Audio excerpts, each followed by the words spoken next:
महाराष्ट्र के deputy CM Eknath Shinde पर अपमानजनक टिप्पणी करने वाले कुणाल कामरा के खिलाफ भले ही कानूनी एक्शन लिया जा रहा हो, लेकिन शिवसेना शिंदे गुट के कार्यकर्ताओं को गुस्सा कम होने का नाम नहीं ले रहा है।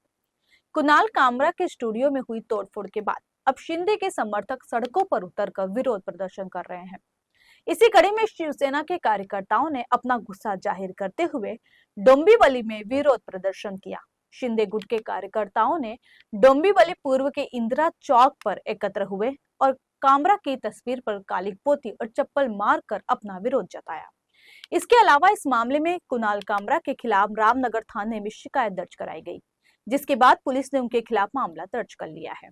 कल्याण ग्रामीण के जिलाध्यक्ष महेश पाटिल ने कहा कि हमारे नेता को विधानसभा चुनाव में जनता का प्यार मिला, जो विरोधी नहीं देख पा रहे हैं, इसलिए इस तरह के हास्य कलाकार के जरिए उनकी छवि कैसे खराब की जा सकती है, इसकी योजना बनाई गई है।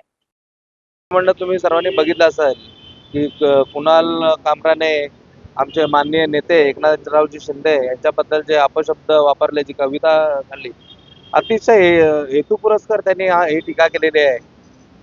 आता सध्या आपल्या देशामध्ये एक ट्रेंड चालू आहे, जो हिंदूंच्या बाजूने बोलेल त्याला कुठल्याही ना प्रकारे टार्गेट करायचा। त्यांच्याकडे आता दुसरा शिंदे साहेबांच्या विरुद्ध काही उरलेला नाही। विधानसभेच्या ज्या निवडणुका झाल्या शिंदे साहेबांच्या नेतृत्वाखाली, त्याच्यामध्ये जे न भूतो न भविष्याचा जनतेने मॅन्डेट दिलेला आहे, एवढा मॅन्डेट आतापर्यंत कुठल्याही पक्षाला मिळाला नव्हता। म्हणून यांच्या पायाखालची आता जमीन सरकली आहे आणि आता ते एका जोकराला उभं करून विदूषकाच्या मार्फत असे कृत्य करत आहेत। हे बोलणं ह्या कुणाल कामराचं नाही, कारण त्याचं बोलणं हे अतिशय खालच्या दर्जाचं असतं। हे सर्वांना माहिती आहे, तो जे एक जोकर आहे आणि त्याच्या तोंडून फक्त बोलवण्याचं काम विरोधी पक्षाने केलेलं आहे। म्हणून आम्ही कुणाल कामरावरती गुन्हा दाखल करत आहोत। कुणाल कामराने जर जाहीर माफी मागितली नाही साहेबांची, तर त्याला महाराष्ट्रात आम्ही फिरू देणार नाही। त्यांनी महाराष्ट्रात येण्याचं धाडसही करू नये। शिवाजी महाराज